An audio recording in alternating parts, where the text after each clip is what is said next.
Welcome back mga ka-TV. Ang video na tatalakayin natin ngayon ay ang chapter 67 ng The Beginning After the End, at kung bago ka lang sa channel ko ay huwag mahiyang mag-like, subscribe o follow at i-click ang notification bell para ma-notify ka sa susunod na video. Paalala, ang video na tatalakayin natin ngayon ay maaaring mag-iba mula sa ilalabas na anime. Hindi ko inaangkin ang mga drawing o anumang materyales na ipapakita.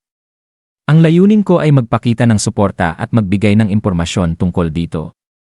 Ang lahat ng kredito ay nananatili sa mga orihinal na may-ari. Maraming salamat, desididong protektahan ang kanyang mga kaibigan at harapin ng mag-isa ang makapangyarihang Elderwood Guardian. Inactivate ni Arthur ang ikalawang yugto ng kanyang Dragon Will, Integrate, isang bihira at makapangyarihang anyo na nakamit niya matapos ang mga taon ng matinding pagsasanay sa Eleanor.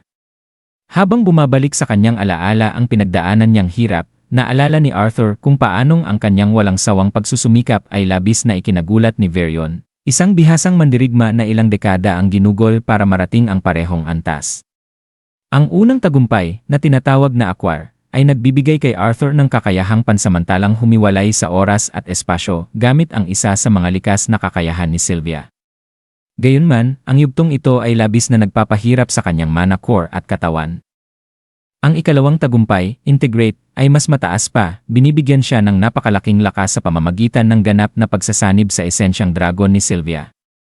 Nang matapos ang pagbabagong anyo, nagbago ang itsura ni Arthur, ang kanyang buhok ay naging gintong kayumanggi, ang mga mata niya ay nagliwanag ng kulay lila, at may mga mahiwagang marka na lumitaw sa kanyang katawan, palatandaan ng paggising ng kanyang tunay na kapangyarihan.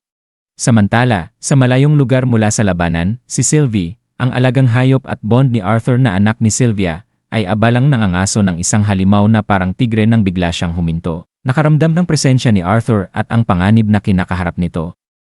Nagulat siya at tinawag sa isip, "Papa." Sabay lipad paalis. Ngunit sa pamamagitan ng kanilang telepatikong koneksyon, taimtim na pinakiusapan siya ni Arthur na huwag lumapit. Alam niyang napakadelikado ng laban at ayaw niyang madamay si Sylvie. Iginiit ni Sylvie na makakatulong siya, ngunit buong lambing at lungkot na sinabi ni Arthur na mag-ingat siya, at kung sakaling may masamang mangyari, bumalik siya sa bahay ng mga Hellstia. Buong tapang, tumalon si Arthur papasok sa barrier na ginawa ni Elijah upang harapin ang halimaw, sabay bumuo ng puting apoy sa kanyang mga palad, isang babala ng malupit na kapangyarihan. Naramdaman ng Elderwood Guardian ang panganib mula kay Arthur at agad na umatake gamit ang masasamang baging. Kahit nasasaktan at dumudugo, hindi na tinag si Arthur. Sa isip niya, naalala niya kung bakit siya nawala ng malay noong una niyang pinakawalan ang Integrate Phase, sobrang lakas ang dala nito para sa isang katawan lang. Kahit kaya niyang gamitin ang napakalaking ambient mana sa paligid, hirap pa rin ang kanyang katawan sa bigat ng mahika.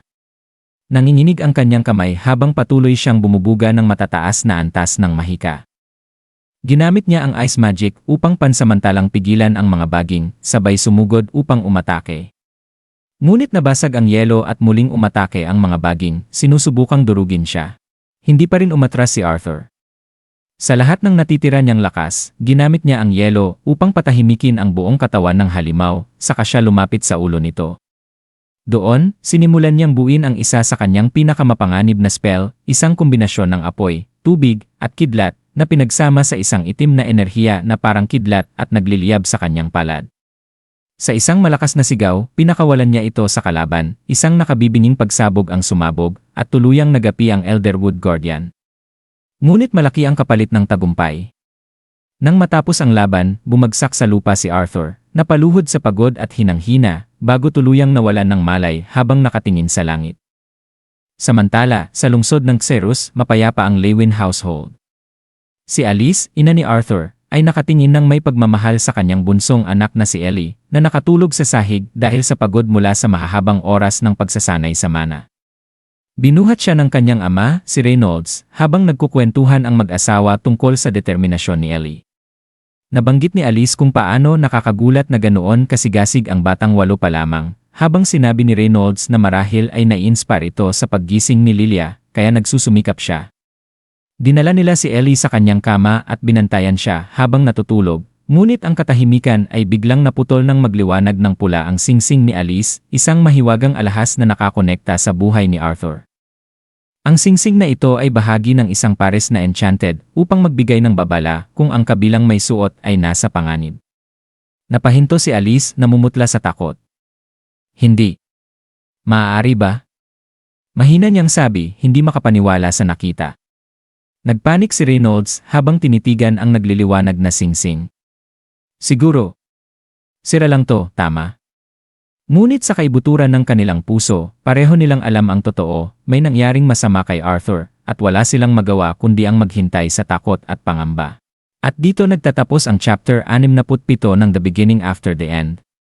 Patuloy lang sa pagsubaybay mga ka-TV hanggang sa susunod na kabanata. Maraming salamat.